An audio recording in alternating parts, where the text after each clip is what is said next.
Molly Green, and Darren Rudge. I saw Monty Don just going hell for leather with a hoe. I'd certainly keep them going all the year round. The Happy Garden. Welcome, garden gang. Come on in, get yourself a brew, get yourself comfortable, get yourself ready for another episode of the Happy Garden podcast. My name's Molly, by the way. Let me introduce you to your expert for proceedings. Back off his holidays, it's the refreshed, recharged, ridiculously splendid Darren Rudge. Hello. Well, fantastic. That was a wonderful interview. Thank you very much. I don't know. I need a holiday to get over my holiday, I think. How are you feeling? I'm feeling shattered. Because all we've done is walk. That's what we do on our holiday, you see, Moles. Along the coastline, look at the scenery, take in the fresh air and get attacked by a couple of seagulls. You said to me, you'd done 65 miles while you're away. That's very impressive. Yeah. I don't know whether the dog's very impressed. But you're home now. You're home, and we welcome you. All sorts to get through on the podcast today. Of course, we like to introduce you to amazing people where and when we can. And today we're certainly doing that. We're going to be chatting to Jimmy the Mower on the Happy Garden podcast today. Jimmy the Mower, he's ace. Jimmy's a lovely bloke who went from an indoors job in retail to becoming a groundsman, to then becoming viral and reaching national fame. How, you may ask? Well, we'll find out very, very shortly. And if you've ever wondered how Wembley football pitch keeps its grass in tip-top condition, well, Jimmy the Mower is going to have the insider goss, and you will not believe how many times a day Wembley gets mown. It's quite incredible. He's a turf influencer, Darren. Talking about viral. Yes. You're a bit viral at the moment, aren't you? I know. Molly. And you're fighting on and doing all this with a cold. I really don't feel good at all. You know when you're... Well, I'm sorry, everybody. I just have to say, when you're really productive and I've got all stuff in my head behind my eyes and... I know. Dear. My head's throbbing. But I'll carry on. I'll carry on for the Happy Garden podcast. Oh. I just said to you that... Thank you. I've got a tickle in my throat as well, and I'm eyeing up a bottle. Is it a litre bottle? Yeah. No, 2 litre bottle that I've got of water on the desk. And I'm thinking I might have to sip this as we're going through. But I'm not sure if I've put plant food in it or not. I don't know if there's grow more in it. And the thing is, because I'm all bunged up, I can't smell anything. Oh. What's going to happen if I... You perk you up. No, we don't advocate anything like that. It'd make you more productive. Yeah, I may also die. We do not advocate drinking grow more. I'll abstain. Anyway, what are we doing with you? Are you doing your sow and grow slot? I am. And today on my sow and grow slot, we're going to be talking about plants that are called starts. And if you don't know what starts are, well, you will do. There's no secret about them, really. But they're really good, especially if you're new to gardening, okay? And even if you're old to gardening, we all use starts just to get a little bit of a start on things, okay? That's why they're called starts. I got my money-saving tip as well.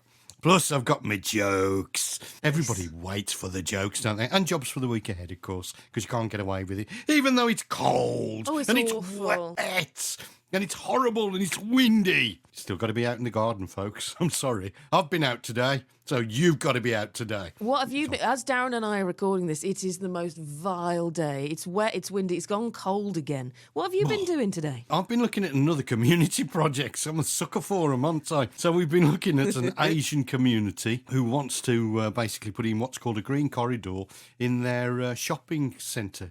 So we've been looking at planters to basically drop into their shopping area. So there's a number of shopping. It's like a precinct, and there's going to be a number of planters that we're going to put in place. What will go well, what will work best. But doing all this for about 45 minutes in the wind, the rain and the cold. Dear. Makes you feel alive, though, doesn't it? Oh, Makes you know that you're alive. Does it? Plus you catch double pneumonia. But yeah, it's quite exciting. Right. Exciting project, actually. And we might have a green roof bus stop put in as well. Oh, now that sounds interesting. You've got to keep us up to date on that one. All right, Darren. And also, listen to this. Andy Lowndes here with his horticultural histories a little bit later on. It's a really fascinating one today. It's the history of watering, featuring cans and hoses as well. But listen, I spoke to my dad a little bit earlier on the telephone because I'm popping over tomorrow. And he said, I've got to ask you a question about your podcast because he was just catching up with the last couple of weeks. He said, I was listening to the Andy Lowndes horticultural histories of the bush, and he said, I'd like to know what was so funny. I mean, what do you say to your dad? I wasn't going to explain, was I? He said, what were you all laughing about? I said, oh, we all got the giggles. I don't know what about. I don't know. It's Darren. Yeah. All Darren's fault. Oh, well, I tell you what else we'll be featuring as well. I love my dad.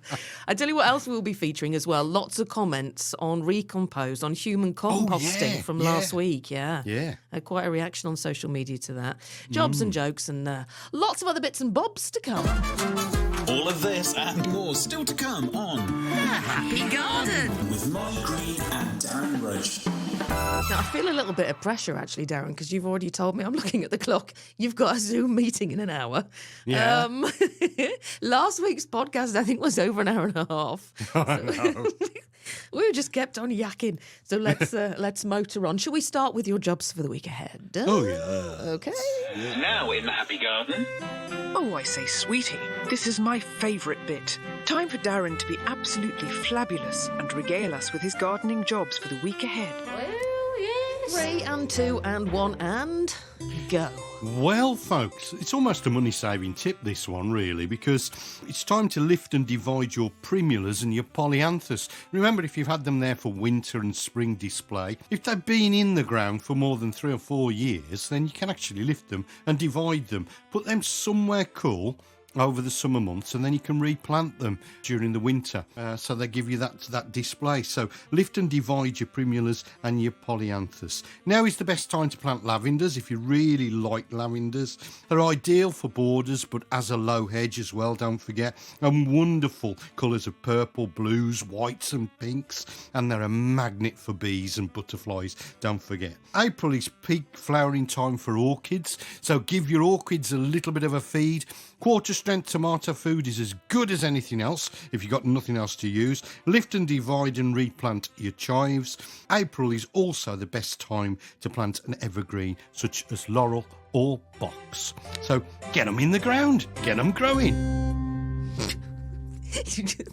we could get Andy Lowndes to do the history of the box, couldn't we? Shall I jot that down? Yeah. Actually, he's just texted me. I just had a little ping from him. Did you really?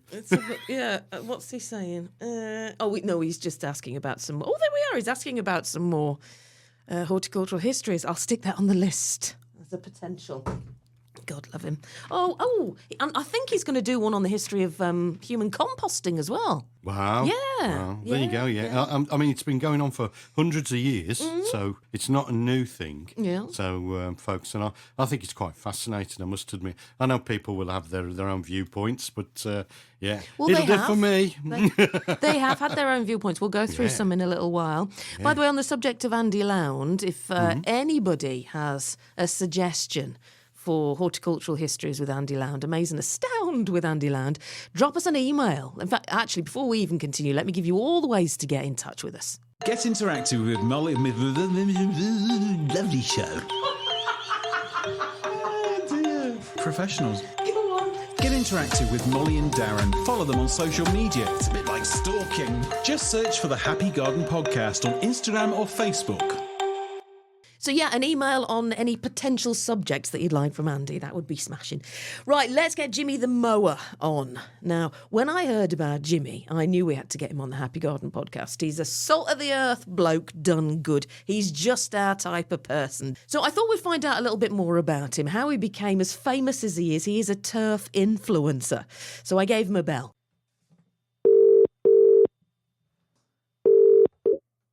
Jimmy the Mower. Jimmy the Mower. I love it that you answer the phone like that. I do. I got a headset on all the time, so I don't know who's ringing. So whether it's my wife, the bank, or whoever it is, I just answer, "Hello, Jimmy the Mower." Is it a Britney Spears headphone set? No, it's like half a Craig David one. It's just a ear muff with a microphone off it. Oh, for Craig But David. it hides machinery noise and stuff, so Cool. you can be sat on the mower and you can still I can still have a conversation while I'm mowing. Noise cancelling. Yeah, which Love is it. handy. Yeah, that's it. How long have you been into mowing, Jimmy? Well, how long have I been into mowing? It must have been it's about 17 years, something like that. I was in retail management before, and it just really didn't fit in with the lifestyle of having a young family. I wanted to try something different, and I started to do a bit of gardening with a friend. It was his main job, and then I sort of carried on with that. And then I started to work for a parish council. I very much enjoyed working with the parish council. It started off as just something to tide me over the winter, but it carried on for quite a while. And then the chap who looked after the football pitches unfortunately became ill, and they asked me if I was interested in A, looking after them, and B, if I knew much about them. And I said, well, not as much as the chap I used to before, but I sat down and chatted with him, and I did a bit of research, and I started to work on the football pitches and found out I really enjoyed it, actually. Nice. And it was something that I don't know, for the first time in my life, I was outside, I enjoyed it, I got to see people, I got to experience all the sort of different weather patterns that we have. You know, you're outside and you're working in like the Merry Hill Centre in retail, and it could be the middle of winter, middle of summer, middle of the night, middle of the day. You don't know, you haven't got any windows, you're just in there. And then all of a sudden I was outside and I could feel the wind and the sun and the rain, and it was all great. I was just felt like I was living. So I started to really enjoy it, and I enjoyed what I was doing. So it was great. And then you just sort of went from there. You just sort of expand your business a little bit. You're doing some grass cutting, and then you're looking at line marking out football pitches, and then it goes from there. And then different people ask for different things, and before you know it, you've got a fully fledged business, and it's just grown organically. And I think that's the way to do it. There's been nothing forced about it. I didn't set out to have a grounds maintenance business. I just set out to earn a few quid and sort of make a difference to people, and this is what's happened. That's so interesting, Jimmy, you saying about being in an office job. And obviously there's nothing wrong with having an office job, but it's really interesting to hear you say you didn't like being detached from nature. Anything could have been happening outside the window and you wouldn't have known. No, and I didn't know that at the time either. I just, carried on at work, and I didn't really realise until I started to do the work outside that, wow, I'm really feeling this. This is what I just enjoyed it straight away. Even when it was raining, it was just, at least I'm getting to see the rain and feel the rain. And it just changed me a lot mentally. There's a lot of talk about mental health. Yes. And I think it did make a huge difference to me to be outside and to have natural daylight and sort of just enjoy my surroundings, I think. You're right about mental health. We did a whole show with Adam Frost, and obviously he's really suffered with his mental health, and we were sort of talking it through with him, and being outdoors, being connected, it couldn't be more important. Yeah, it's true. It's true. It really is a big thing. And we have people who work for us, subcontractors who work for us, gardening and things like that. And a lot of those people have come from other careers and into this sort of outdoor work, and they feel exactly the same. And we have the conversation so many times with so many people, but I didn't understand it before. I really didn't. I just worked in retail and licensed retail, and I never really got to see anything or be outside very much. And then as things progressed and I came into this business, it really just did change my whole life and how I felt about work and how I felt about myself and other people. It made a massive difference to me. So it sounds like, Jimmy the Mower, you'd have been just happy to be doing what you were doing. You'd found happiness. However, it ramped up considerably to a global level when you had millions of people read a tweet that you did. Yeah, that's true. That's true. I think it's the change, the mental shift that helped. So it was a catalyst for all of this, because I was happy in what I was doing, and I sort of getting machinery as I was going along, and I could do a little bit extra, and I enjoyed giving something back. People were paying me to cut football pitches. I put in a bit more effort, or try and do a little bit extra here and there wherever I could to help people out. And cutting football pitches, which is one of the mainstays of my business, and I really enjoyed it. And my friend was on holiday at the time, and I cut the football pitch, and I just looked at it, and I thought, wow, that looks fantastic. Beautiful stripes, crisp white lines, the goalposts are up. It looks great. If I was a kid, that's what I dreamt of, kicking a ball around on a public playing field, and it was all lined out. It was fantastic. And I tried to take a photograph to send it to him, and all I got was the tip in the background, and there's a council tip, or recycling centre as they're called now. And whichever way I looked, it was just there. And I thought, you know what? I just took the photograph and sent it to him. And I thought I'll put it out on Twitter just to show people what I'm up to today, which I did quite often. You know, I'm here, I'm there, I'm doing whatever. And I just put it on and just said, you know, it might only be a council field next to the tip, but to the kids around here playing football, it's Wembley. So I always cut it like it is. And it just struck a chord, and wow, that was it. It just kept going up. The numbers just kept going up and going up and going up. And I was at home. I came home, and my wife said, oh, there's, you know, over 1,000 views on it now. And I was like, all right, 1,000 views. Wow, that's a lot. And then it was gone from 1,000 to 10,000. And then people coming on and saying, wow, mate, this is great. You know, this is really kind. This is really great of you. And I was like, no, I'm not doing it. I'm just doing it because I like doing it. And they, yeah, but it shows. And it just built and built and built. And I thought, you know, it was a little bit scary. If I'm honest. Well, yeah, when it hit 1 million, scary. 2 million, 3 million, that was crazy. That's it. And you're there, and you're sort of sitting on the sofa and you're thinking, oh, well, it'll all die down in a minute. Don't worry about that. It'll all die down. And then you go to bed, and then you wake up in the morning and you like open it up and you're like, it's doubled overnight. Oh, my God. And then what, the telly were after you, the radio were after you? But first of all, it was the radio. I had BBC Radio Shropshire saying, hey, Jimmy, would you come on and have a few words? And they sent a reporter out to me. Ace. A chap, James Bond, his name is, came out with a microphone. Yeah, I know James. Yeah, there you go. He came out with a microphone, and we had a bit of a chat, and then he got picked up and it was in the newspaper. And then we had a chap called John Bray from the BBC Midlands Today, and he came along and he said, oh, I deal with all the online content. Would I be able to come and grab a story? And I said, yeah, of course you can. The next morning, I'm out cutting a cricket outfield, actually, on the outskirts of Wolverhampton, down in Treasle. And my phone went. A friend of mine I hadn't seen for 12 months or so. He went, I can't believe it, Jim. I've just seen you on the BBC Morning News. And I was like, what? Morning News? Really? 7:30? He said, yeah, that's it. And I phoned my wife straight away and said, it's actually on the news. And she said, what? It can't be on the news. Went on. And it was on the website straight away. And it had moved to the top story on the website. Brilliant. It went from the top story on the BBC website to the top story on BBC Sport website. And then we were on the BBC local news bulletins throughout the day. And at the time, we got a young family. We hadn't got much money. The business been going a few years. We hadn't got a lot. We hadn't even got a video recorder. And my wife had to stand in front of the TV with her phone and actually record the news bulletin with her phone. And we were like, wow, look at this. And then it just started to get even busier. And I even did an interview for Russian Match of the Day. No way. Oh, Jimmy. Yeah, I know. It was like, what's this? And then after that, we, various different things. I went to the BBC studios and did a bit there in the mailbox. And then I got a call. I got a message, actually, from Carl Stanley, who's the head groundsman at Wembley. Oh, Wembley, wow. And he just said, yeah, I know.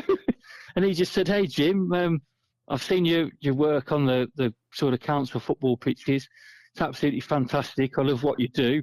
Would you like to come down and cut the grass at the real Wembley? Oh, Jimmy. I couldn't believe it. I thought somebody was on the wind-up, as you do. So you have to Google who he is, Google the FA, and they're like, yeah, it's true. We'd like you to come down and you can have a day with us and we'll walk you through everything. And I thought, wow, for a chap that cuts council football pitches, this is, beyond my wildest dreams here. Jimmy the Mower. Isn't he gorgeous, Darren? Well, it just shows you what you can do, doesn't it? If you become an influencer. It just shows you, if you've got a dream, you just got that small seed. Yeah. See what I did there? Oh, hang on. Yeah, have one of those. To work outdoors, basically. And you've said to us loads of times on the pod before, it's never too late to change your career or to have a career as somebody in horticulture. You've mentioned that lots. Not at all. And I mean, it's, proof positive is the students that I get through every year that come to us to learn every year. And there are people, the majority are people that are mature, 30s, 40s, 50s, 60s, and even in their 70s and 80s that have just decided to change and do something different and have a job that actually pays them back. Yeah, and by connecting with nature. It's fascinating for him to say he didn't know what the weather was like indoors, of course, and that disconnect. And he even enjoys being in the rain, as you did when you were discussing planters this morning. Yeah, and it just makes you feel alive. It does. Yeah. It really, really does. Well, we'll be back with Jimmy in a little while and we'll hear about his time at Wembley. Talking of lawns, Daz, what happens if you put vodka on your lawn? Well, you see, what happens if you put enough vodka on your lawn is you don't have to mow it because eventually it will become half cut. Oh, dang it! Oh, no, you stole my... Oh, Darren, I thought I had you then. I thought you were going to start going on about some sort of... You thought I was going to go into a recipe, weren't you? Well done, Darren. Just a little warm-up. Well, there is. Warm-up. Well, a vodka recipe. I've got one to match that. Go on. Yeah. And Bear downstairs, we bought him off a blacksmith, What, your dog? Yeah, bought him off a blacksmith. As soon as we let him loose in the house, he made a bolt for the door. Oh, that's much better than mine. Oh, that's really good. Well done, Darren. Well done. More jokes later on. Love it. Right, let's get to a couple of your. Well, I say a couple. We've got quite a few to get through, Darren. The reaction on Facebook, on Instagram, and everything. All the socials. We ought to get on TikTok. Really? No, not TikTok. What's the other one? Twitter. I don't know. Twitter. I don't know. I don't know. It's as much as we can do to keep up with Facebook and Insta, or the gram as it's called. But lots of people were commenting on Recompose. So last week on the podcast, and if you're new and you've just turned on this podcast, welcome. But we would urge you to go back and listen to the last one where we had Recompose, which is a facility in America who compost people when you die or a loved one dies. It's an alternative to cremation and burial.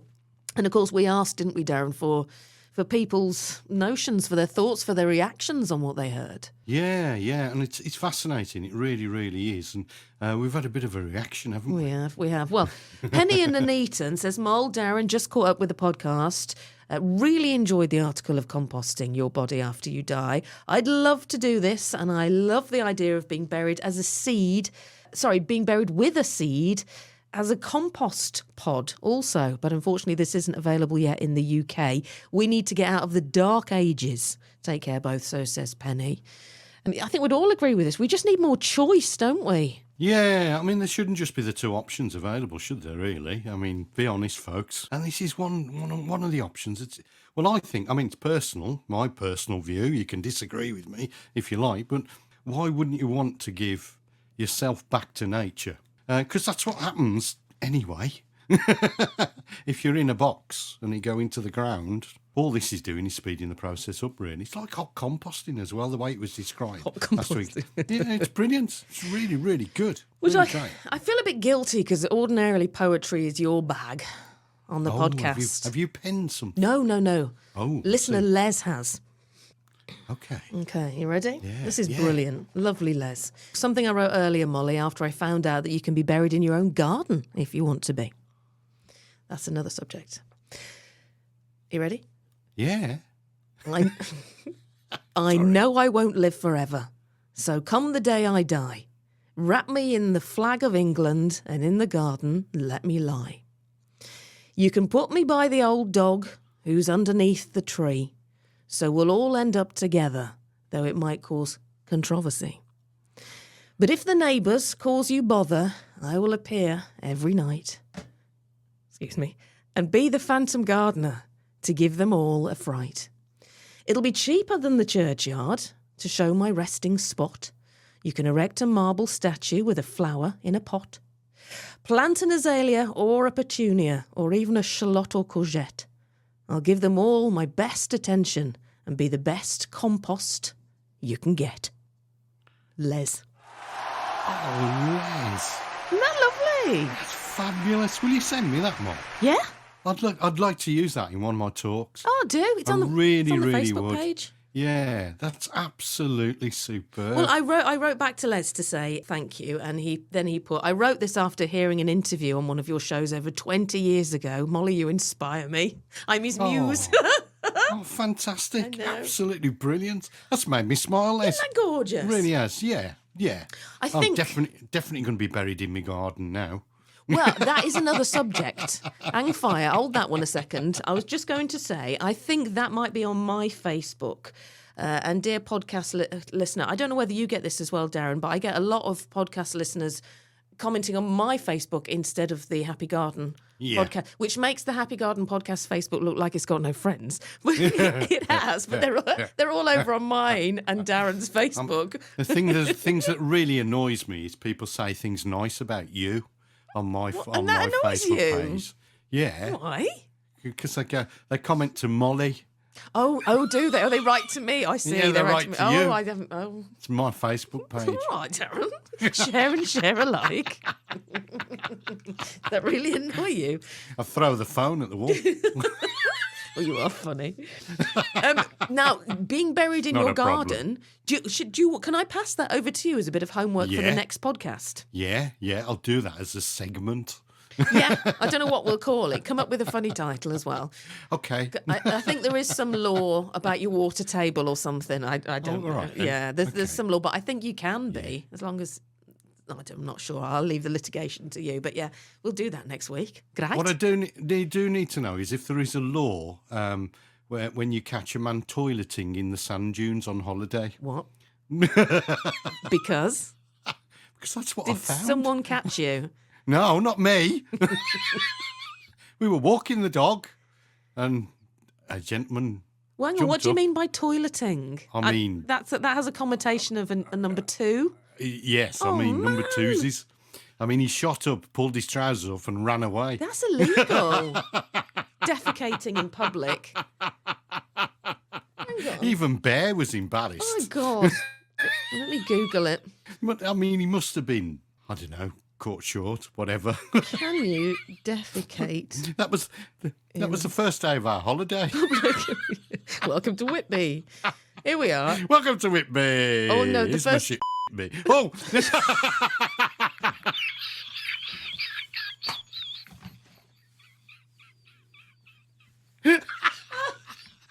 Oh, you're on it today, Darren. It says here, a person who urinates or defecates in any public place other than using a lavatory is committing an offence. Well, it was private but public. Did you say anything? Because it was down a beach track. I hadn't got time. He'd gone.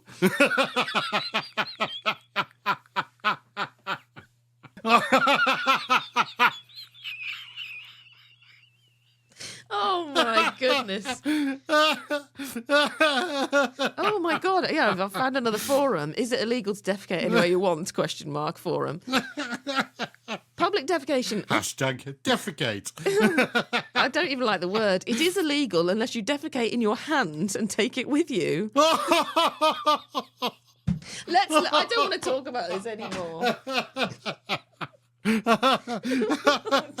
I'm sorry, folks. Let's I'm going to have to really lower the tone. That really has lowered the tone. But you don't get this on Gardener's Question Time, do you? Well, I mean, that matter cleared up. But literally. Literally. Right, let's press on. You've got Zoom in 50 minutes. Yeah, I have, yeah. Good right. God, yeah. I'm wondering what to do now because I've got. We need to get back to Jimmy the Mower Part 2 very shortly. So let's get to Daniel. If you remember last week, Darren, he was concerned of a possible shield bug attack, and you asked for pictures of plants, which he sent in the week, pictures of the nibbles, which I forwarded on to you. So what are you thinking now? No, it's not shield bug, because they don't do that. What it is vine weevil, most definitely. Vine weevil adults, because there's two forms of attack. Daniel. There's the adults and there's the grubs, which are the babies. The adults take these little disc shapes out of the leaf. So if you look at the pictures that you've sent in, there's like these little disc shapes that are taken out of the edge, the margin of the leaf. And that most definitely is vine weevil, which is on your rhododendron. They're there at night, which is why you're not seeing it. They're nocturnal, so the adults, weevils, are there at night. But the other form of attack is the grubs, which are the babies, which are going to be in the soil. If it's in a pot or if it's in the ground, they'll be in that pot, and they obviously nibble the roots. You have vine weevil in your garden, Daniel. That's what's causing the problems. Unfortunately, there isn't very much you can do about this, because the chemical that was being used to deal with vine weevils, both adults and grubs, was banned about 10 years ago. So the best thing you can do is just sort of hand pick at night, okay, put them on the bird table, let the birds take them away, although the adults have legs so they can walk away. And the grubs, you can just wash them out and again put them on the bird table and let the birds take them away. And at least they keep part of the cycle of life, don't they? Rather than blasting with chemicals. But there isn't a chemical to treat them with, Daniel, so you can't do that. Okay, there you go. That's what's wrong with your rhododendron. All right, Daniel, thank you very much for sending those pictures in. We'll be back with another question from Mark shortly about his baby Trachycarpus volunteers, the little seedlings that he's got shortly. He's after some advice from Darren about how to grow them on. And we'll be back chatting to Jimmy the Mower about his time at Wembley shortly as well. But talking of seedlings, our Darren, shall we do Darren's sow and grow slot? Yes. Let me just introduce you. My packets of seeds are keen to breed the tins that overflow. But what I need is advice to heed. There's so much I don't know. Tell me what to plant on Mondays. Tell me what to sow on Sundays. Tell me when would be a good day so they shoot up and don't die down. Pitiful. Little bit pitiful, but it's the best best we could come up with. Darren, go man, go. Well, and today, folks, I'm going to talk about what we classify as starts, okay? They're really good for new gardeners, but they're good for older gardeners as well. So starts or seedlings are baby plants that have been planted from seeds and grown out by somebody else. Somebody else has grown them on for you. Also, they've often been acclimatised to outdoors and are ready to finish off their lives in your garden. Plant starts can be found at your local garden centre or nursery and come in 6-packs or 4-inch plastic pots. They're not cheap when compared to seed packets, but they are well worth it. And here's why, folks. This is why I've chosen to do this, because we sort of did sowing, didn't we, and then pricking out. But if you're not that confident, then go and buy yourself some starts. If it's your first garden, it's true that purchasing starts is limiting because there aren't many varieties to choose from, whereas if you've got packets of seeds, you can choose whatever you want to grow. As a new gardener, plant starts can give you the confidence to plant a vegetable garden in the first place, because you're beginning with plants that are already pretty well established or on their way. If it's not your first garden, then even savvy gardeners know all too well about the advantages of baby starts. They're more than willing to grab some to fill in those areas that have perhaps not done so well with the smaller seedlings. You want to give yourself a leg up for the growing season. That's another reason to get yourself some starts as well. You get instant gratification from starts, folks. You have a precious little time to spare at the moment, and you need to get that garden in. Or maybe you've just hate planting seeds. Skip those nail-biting steps. So if you're really worried about seed germination, damping off, soil temperatures, light, overwatering, underwatering, all those situations that stress gardeners out, don't bother. Buy yourself some starts. It's already done for you.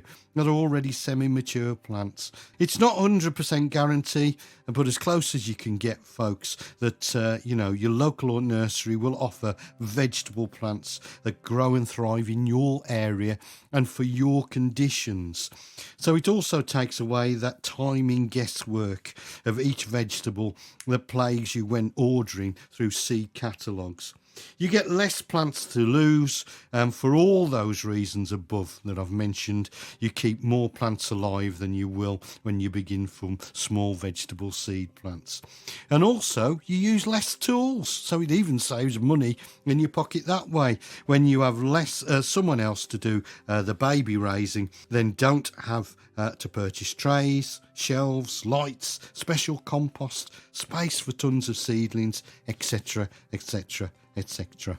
All you need is a bed that's been well prepared and ready to accept your new starts. So perhaps think about buying some semi-mature plants, folks, rather than actually going through that whole process of sowing seeds, pricking out, etc., etc., etc. How about that, Mom? Etc.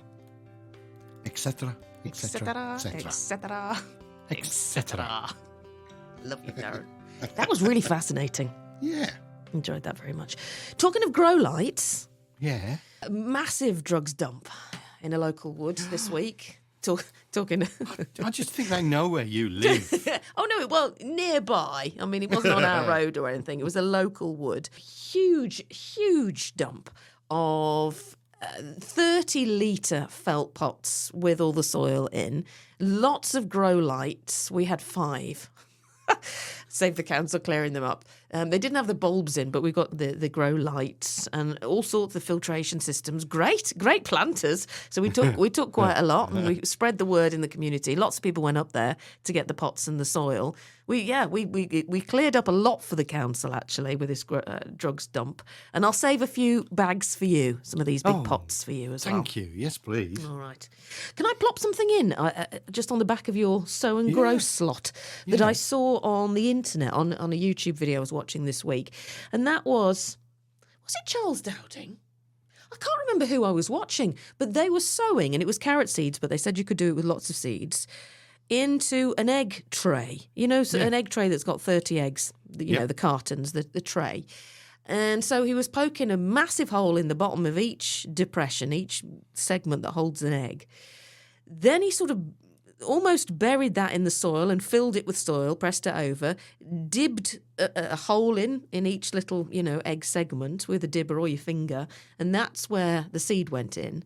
So there'll be no weeds at all directly outside, no disturbance, and I just thought it was I'd never even thought of that before. I thought that was a good idea I'd pass on. Yeah, well, that's no grow, isn't it? No dig, sorry, no grow. Because you put your cardboard down, and that stops all the weeds and stuff like that. Yeah. And also with carrots, you need to cost them. It gives you a good spacing for carrots as well, an egg box, because something that you don't like is when I recommend that you thin things out. Kill half of them. So if you overseed, then you should thin them out, shouldn't you? And you never do that. I can't decide who lives and who dies. So that is a good idea. I thought I'd pass that on. Brilliant. No, really good idea. Excellent. Especially if you've got limited space as well. Yes. Because you've got the spacing already given to you by the egg box itself, haven't you? Genius. And if there's one thing I'm not short of, it's egg boxes. Yeah, definitely going to try that. Right, let's have some adverts. We'll be back very, very shortly with the second part of our chat with the lovely Jimmy the Mower. We'll do that very, very shortly, hearing about his day at Wembley. More of your reaction to human composting. We've got Darren's jobs, money-saving tips, jokes. Andy Lound here with some horticultural history as well. See you in 2 ticks. Oh, Jimmy. Oh, Jimmy. Oh, Jimmy. Mac. When are you coming back? What? Let's get... What's it all that about? That didn't work at all. I don't know what we were trying to do there. Jimmy the Mower. Let's get here the second part of our chat with Jimmy the Mower on. What a lovely guy.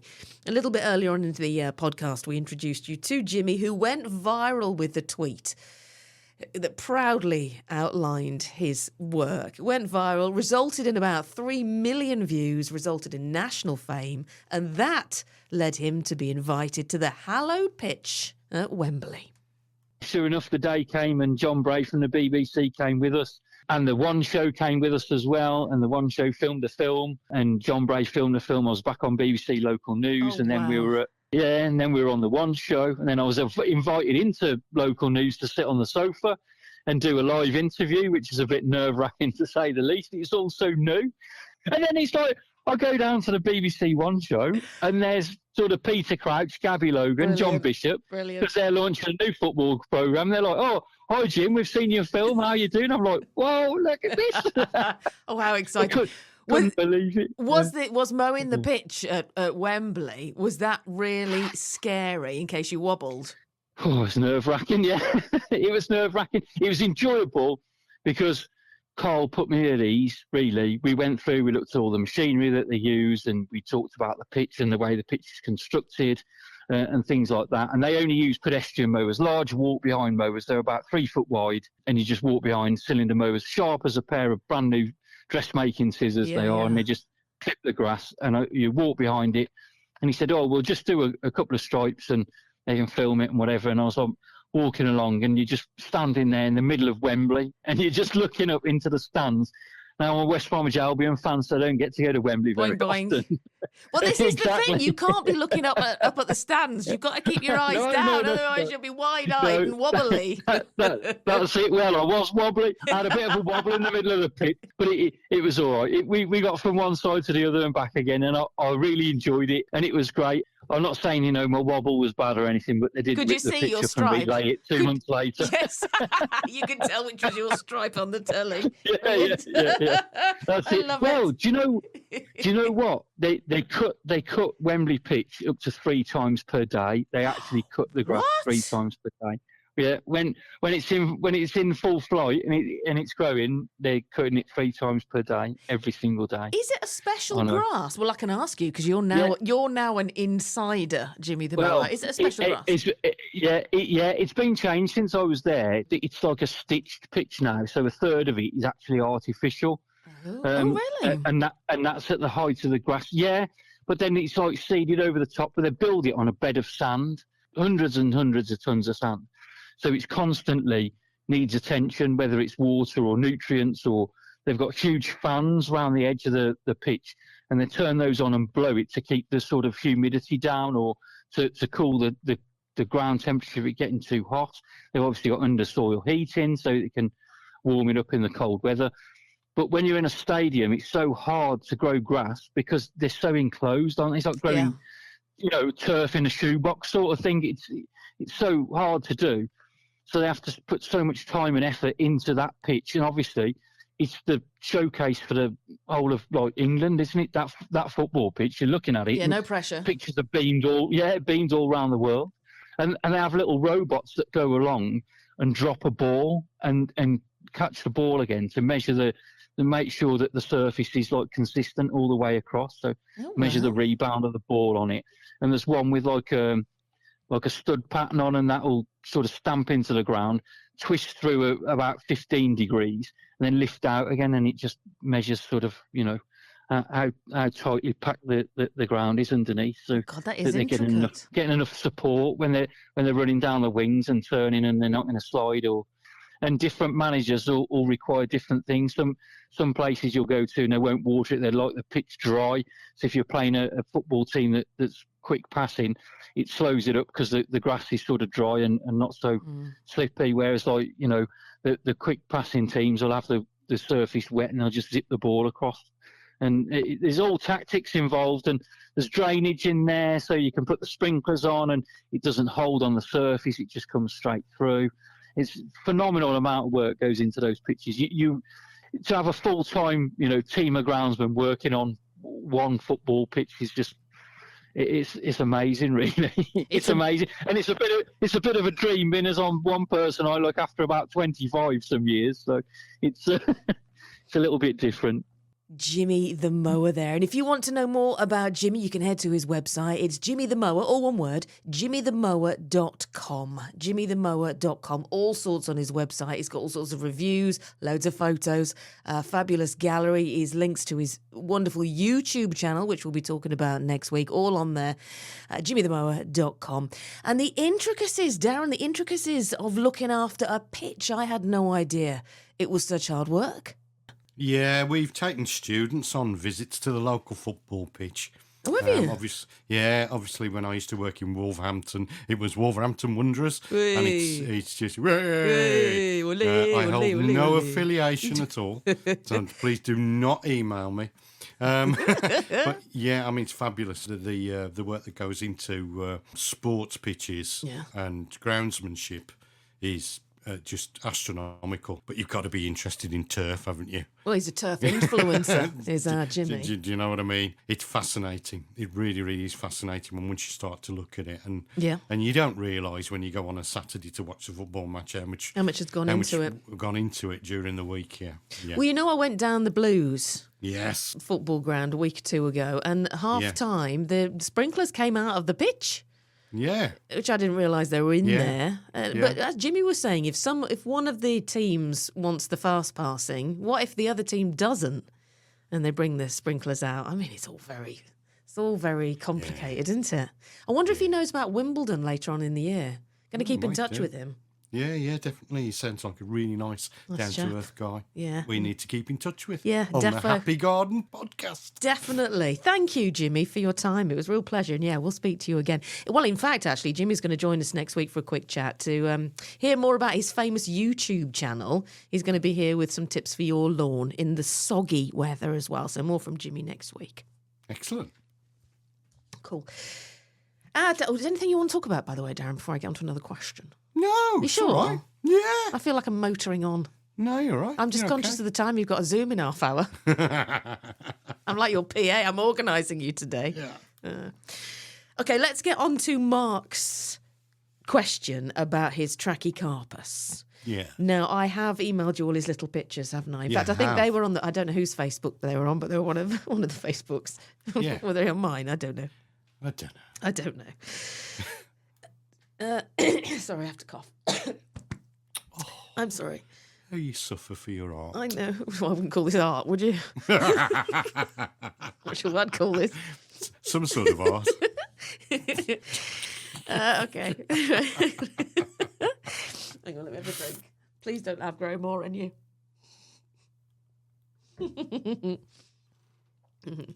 Tastes like water?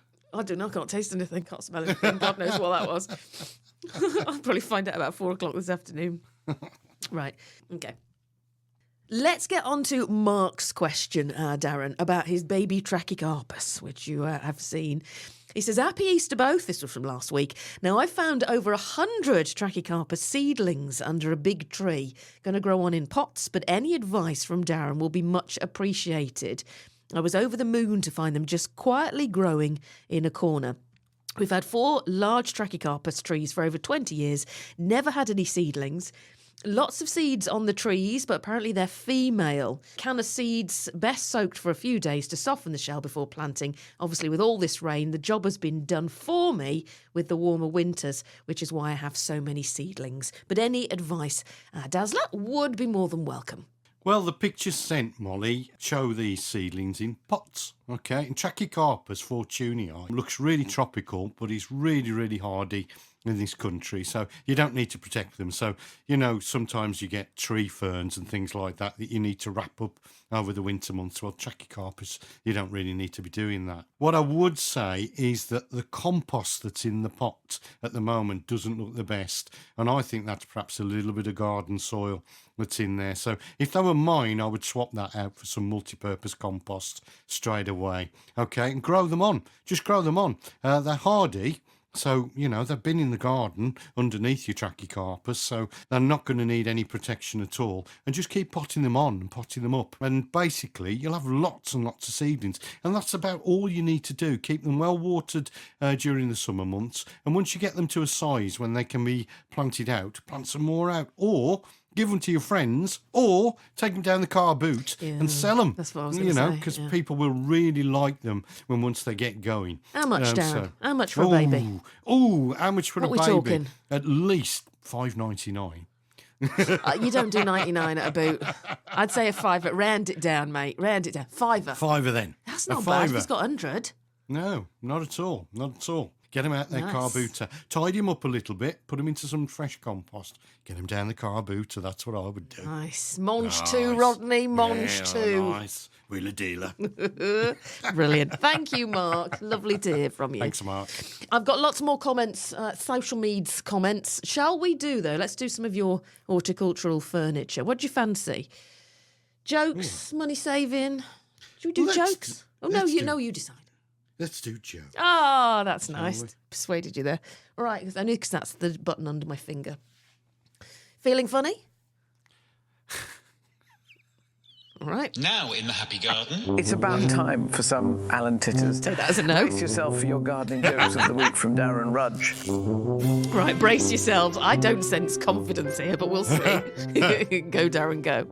A mouse walks into a music shop, Molly, and asks if they sell mouth organs.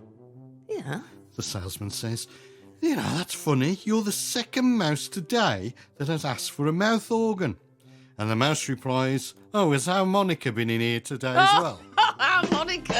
Darren, that's really good. That's good. A good one, isn't it? Yeah. Molly, I had a friend stay over Christmas this year, and in the middle of the night, he couldn't find the toilet. So he tiddled outside using the bedroom window. Oh, not this again. I know this because it snowed, and he signed his name. Trouble was, it was in my wife's handwriting. Oh, Darren! You can call that a gardening joke. My dad might be listening. Darren.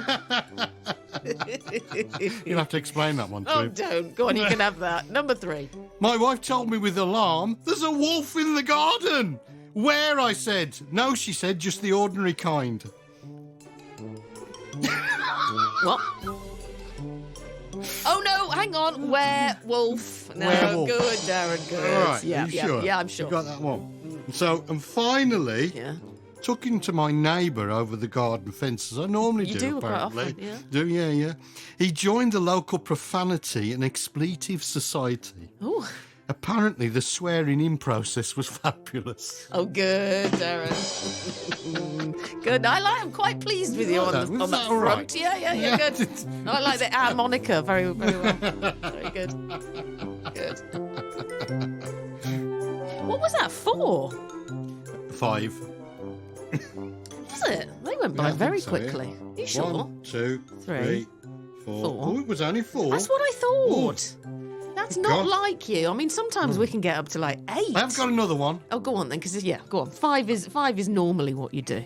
I weed every day in the garden. My wife says I'm obsessed by tidiness. I just wanted to clear that up. It's not a very good one, is it? That's not a very good one. Oh, no. Let me down. No, I know. You let yourself down. Let people listening to the podcast down. Let the whole school down. And the world. The world. Because the world listen to us on the Happy Garden podcast. Yes. Oh, no, I'd forgotten to write down. People in Iran. I'd forgotten to write down the new countries for this week.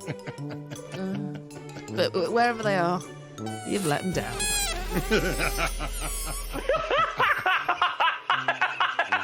That's the funniest thing I've ever heard in my life. Oh, I'm kidding. They were very good. Thank you, Darren. They were good. Harmonica, like that. Deb, who's just back from New Zealand, she took the Happy Garden podcast with her. Yay, Deb. Ordinarily, she's from down the allotment. I'm not sure which allotment, but Deb down the allotment has been one of our listeners for many years. So, went to New Zealand, posted some amazing pictures of the plant life over there on Facebook. So thank you, Deb, and welcome back home. Mick as well on the Facebook this morning, I saw this, and lots of others as well have sent pictures of seedlings on their windowsills, awaiting better weather for transplanting outside. Thanks, Mick, and everybody else. It's that time of year, isn't it, Darren, that you're like champing at the bit and the seedlings are up and you're getting things planned and you just want to get stuff outside and it's just a bit too early. Hold your nerve. Hold your nerve. Hold your nerve. hang them back. You can open the door in the daytime and close it at night. It's all right. But you'll regret it. You will. You never listen to me, Molly Green, at this time of year. No, I don't. I'll be honest. I'd say beginning of May, I stick everything out. Yeah, everything goes out. I'll fleece it if necessary, but it does. Yeah. It goes out then. Because we need the room. Oh, God, you should see the greenhouse. It's to the rafters. Is it burgeoning? It really is burgeoning. It's really exciting. Really exciting. Another couple of bits on Recompose from last week. We're talking about the human compost in our DAS. Few people thought it was an April Fool. Oh, right. Oh, no. Because the trail went out. Could have done that. Damn. We could do that next year. But I think the trail for it, the little video things I do. Yeah. I think that went out on the 1st of April, so I had to put lots of asterisks over it to say not an April Fool, because some thought it was. Eileen loved it. Rupert loved it. Sam, James, Michael, Karen said she'd love it. She'd love to be useful when she died. Simon loved it. Maureen said she'd love it to help push up the daisies. Martin wondered if his compost would grow any mushrooms if he was composted, because he's such a fun guy. Darren, oh, you like that? You've heard that so many times about you, haven't you? Yeah. Derek and Sonia on the Facebook, absolutely not. Both of them said absolutely not. But of course, as anything as regards end of life or death, as it's called, it's completely personal. So all opinions welcome and valid. Oh, and Peer Positivity Joe as well. Just listen to the brilliant podcast on composting, Molly and Darren. What an absolutely brilliant idea. I'm having a natural burial and a rowan tree planted in the field. Or you do have an option of wildflowers or a tree, she says. If the composting was available here in the UK, I would definitely be going for that. Hopefully more countries will be doing that soon. Thank you for your comment as well, Peer Positivity Joe. Oh, well, I'm glad it's had a bit of, a positive sort of influence and reaction. That's really, really good, actually. And I know some folks, it just won't be for you. Which is fine.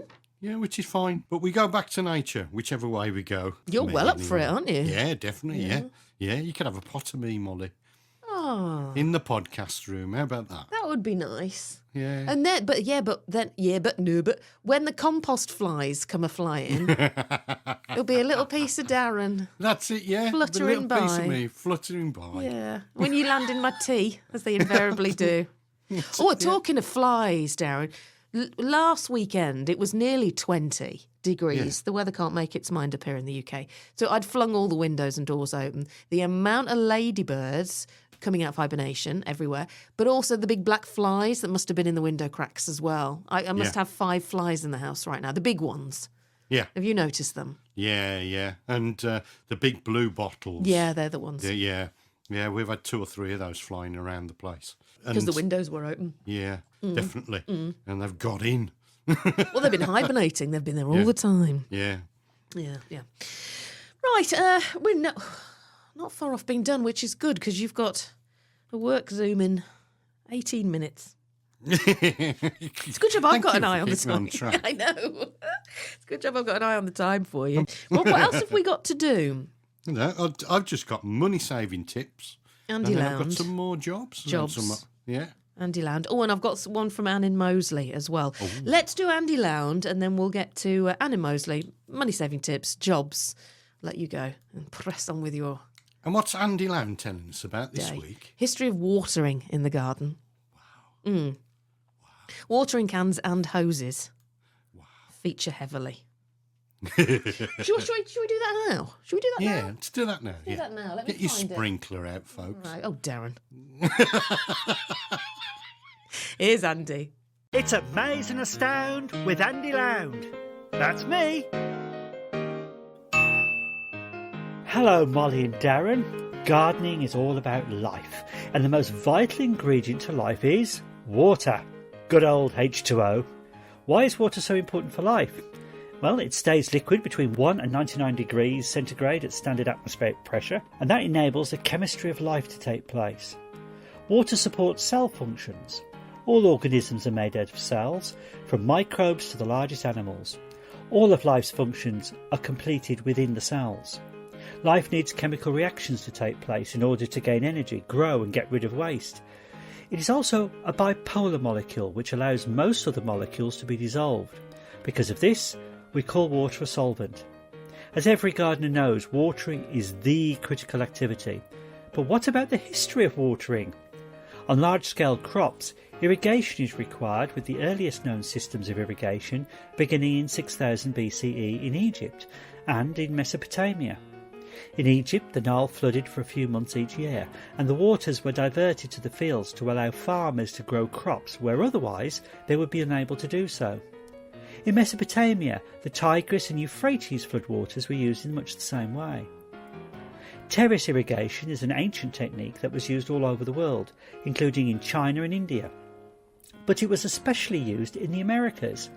The Zana Valley in Peru provides an example of this technique, and remains of irrigation canals have been found there that date back to 4000 BCE. The Hanging Gardens of Babylon may have used this method of watering. On a less grand scale, water is just as important. All gardeners like to get their hoses out. The garden hose dates back to over 2,400 years ago, when some ancient Greeks used the intestines of an ox. They carefully removed it, still attached to the large stomach bladder, and this became the first flexible pump and fire hose. It was filled with water, and the large bladder was compressed, and then the stream of water was aimed. The intestines are very stretchy, but it didn't last long in ancient times. Even as late as the 8th century, the Greeks used solid and flexible hoses. Not surprisingly, that great horticultural nation of Holland developed hoses in the 1600s. Dutch inventor Jan van der Heyden used leather stitched together to make the very first manufactured flexible hose. Many advances were made over the next 300 years, from leather to canvas, sailcloth, cotton and linen. All were heavy and prone to leaks. Then rubber, I'll say that again, I think, rubber virtually took over from 1870 onwards, with many variations coming in and out as time went on. Later, the revolution of synthetic fibres occurred. This became the front runner to our now familiar garden hose. The latest trends are occurring now towards lighter and stronger hoses with thinner but extremely long walls. The size of the gardener's hose, as I'm sure Darren knows, is defined by the size of his garden. All with the standard diameter but with increased length. So long as you have pressure to get it working, that is. Older hoses may suffer from a lack of flow. Obviously, a hose is great where large areas are needed, but small targeted areas need old trusty watering cans. I mean, it's not very practical to get your hose out and start waving it at a window box. Apart from it being probably illegal. The watering can evolved from the watering pot, dating from at least 79 CE, and has since seen many improvements in design. Apart from watering plants, it has varied uses and is a fairly versatile tool used by builders, road layers, etc. Watering cans are usually made of metal, ceramic or plastic, and at the end of the spout is a rose. That's the device, like a cap with small holes, and that's used to break up the stream of water into droplets to avoid excessive water pressure on the soil or on delicate plants. The term watering can first appeared in 1692 in the diary of the keen cottage gardener Lord Timothy George of Cornwall. Before then it was simply known as a watering pot. In 1886 the Hawes watering can was patented by John Hawes, and the patent read, "This new invention forms a watering pot that is much easier to carry and tip, and at the same time being much cleaner and more adapted for use than any put before the public." So there you have it. Watering is vital, and older gardeners, like Darren perhaps, can often be seen with his hose in his hand, sprinkling away 5 times a night. Never mind the quality, check out the length. So, Molly and Darren, more from the potting shed next time.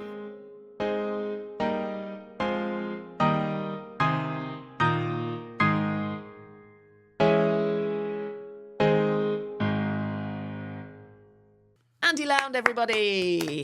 Amazing to sound with Andy Lound. And as I said at the beginning of the podcast, anything you want him to investigate, horticulturally speaking, drop us an email and we'll ask Andy if he can research it for you. Brilliant. Brilliant. If you'd like to get in touch with Molly Green and Darren Rudge at the Happy Garden Podcast, then all you have to do is follow them on social media. Just search for the Happy Garden Podcast. If you'd like to send them an email at the Happy Garden Podcast, you can email thehappygardenpodcast@gmail.com. Can we say Happy Garden Podcast just one more time?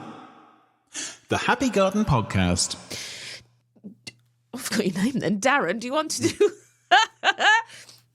Okay, Dazzler, shall we do your money-saving tips now? Yes. Okay. And then we'll do Anne in Moseley. All right, money-saving. Now, live on the Happy Garden Podcast, it's time for Darren's money-saving tips. Well, yes. Kerching. Well, penstemons are great to have in the garden, aren't they? And we used to classify them as tender. But as climate change has changed all things, most of all, they're not tender anymore, okay? And they're really easy to propagate. So what you need to do is look out for green, fresh growing tips around about now that are as long as your thumb. So you look for green growing tips that are around about as long as your thumb. Make a cut below a leaf joint with a sharp knife. Remove the lower leaves until you have 2 pairs at the top. So all the leaves until you've got a couple of pairs at the top. Pop those into some gritty compost and water and place on a sunny windowsill, and then pop your sandwich bag over the top. And in around about 6 weeks' time, you'll have roots, and then you can pot them up, and you'll have loads more to actually plant out, folks. Or give away. Or why not? If you've got a birthday coming up, give one away as a birthday present. There you go. That's my money-saving tip for this week. Well, yeah. Darren's money-saving tips. Nice, Darren. Very nice. Very nice, Mr. Faulty. Lovely. Right, Anne in Moseley, let's get to you. Just listening to your Easter podcast, Molly and Darren. Darren, you said, she says accusationally, to sow seeds in toilet rolls. My extensive research last year, showed me that, for me, they inhibit germination and seedlings do not thrive. Plastic root trainers and plastic seed trays are far, far better for me. I would be really interested to hear other folks' experiences, so says Anne. Anne does like a trial, doesn't she? Yeah, she does. She likes to run her own trial. And she did do an extensive trial for us, I must admit. But in my defence, okay, Toby Buckland, we'll mention him. We might get him on the podcast, actually. Yeah. Toby Buckland, him off of the telly, he's advocating growing in paper and toilet roll tubes to get your seedlings off the ground as well. Not that I've copied him. I haven't copied him at all. Well, a lot of people do it, don't they?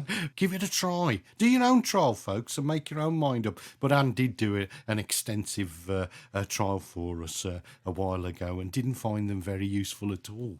But then, again, in your defence, but also, Anne, and we were very grateful you did the trial, but maybe a trial itself needs to be done 3-5 times because there could have been some component in that trial which led to the outcome. Do you know what I mean? So a trial in itself maybe need to be replicated. But we do love trialling. Thank you, Anne. Yeah, and thank you, Anne, and thank you for keeping in touch because Anne's a lady that's followed us from the BBC. Yes, which is you lovely. know who we were? We haven't played that for ages. Hang on.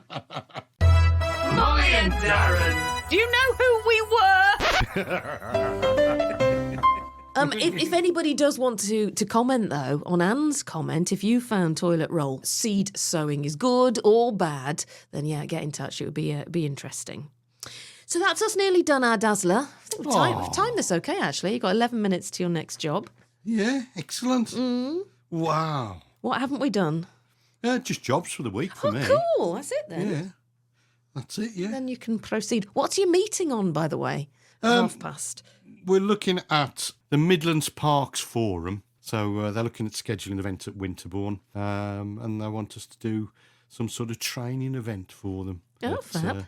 In the near future. So we're just going to talk about what we could do and those sorts of things. God, it's just boring horticultural stuff. Have you got your ideas sheet ready? Oh, yes, I've got some ideas I bet you have. what we can do. Yeah. And You know, we get all the parks managers in and stuff like that from, well, it's not just local parks, it's national. The Parks Forum is a national forum that you can just get involved with, and they talk about things that people need to be doing with their parks, because they're trying to change them from what was a Victorian thing to a more contemporary. Not that they're trying to get rid of that at all, but trying to, you know, make it more contemporary and more used and a more inviting space, because some of our parks are very, very Victorian. And it just doesn't live up to the way we use our green spaces in the modern day. That's very true. That's it. That's really, really interesting. You'll have to let us know how that goes. Yeah, we'll do, yeah. Yeah, great. Yeah. One I thought for next week, Darren, would be possibly to do a podcast on garden safety. And I tell you why, because I had an email just a couple of days ago from, you know, lovely Rupert, Rotavator Rupert. Yes. He spent the night in hospital because he pricked his finger on a blackthorn. Septicemia was kicking in.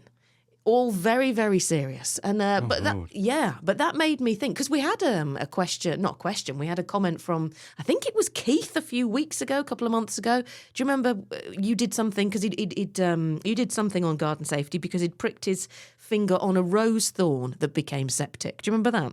Yeah.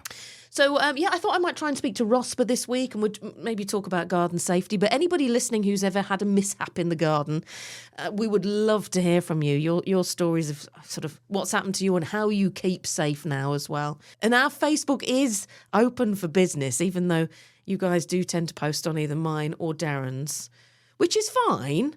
But the Happy Garden Podcast Facebook is probably the place to do it. And then everybody can sort of share stories as well. Although we won't turn anyone away, will we, Darren? No, not at all. Unless you post on Darren's Facebook, "Hello Molly," he gets very angry about that. Do? How rude. Oh, you are lovely. Shall we finish with some of your jobs for the week ahead, Darren? Yes. Now in the Happy Garden.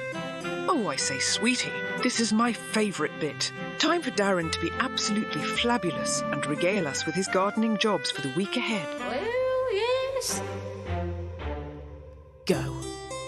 So, remove dead heads of things like daffodils and indeed tulips if they've gone over before they have a chance to go to seed, because that's probably sometimes why they don't reflower, folks. So you just need to take off those dead heads. Remember to leave the green leaves until they've actually gone yellow and brown, because they're in their photosynthetic phase, which is where they're making nutrients that store in the bulb to flower for next year. Now, if you're a herbaceous perennial person, put out those plant supports where they're needed in later summer. Doing this now reduces the risk of you actually damaging the plants later in the season when they've actually put on that tall growth. If your lawn is full of moss, then basically scarify, aerate. Don't forget to mow. Transplant any self-set aquiledias, lupins and hollyhocks into new flowering locations, and begin regular cutting of your lawn. And sow vegetable seeds as well. There you go. Lots and lots of jobs to do. You said hollyhocks. Hollyhocks, did I?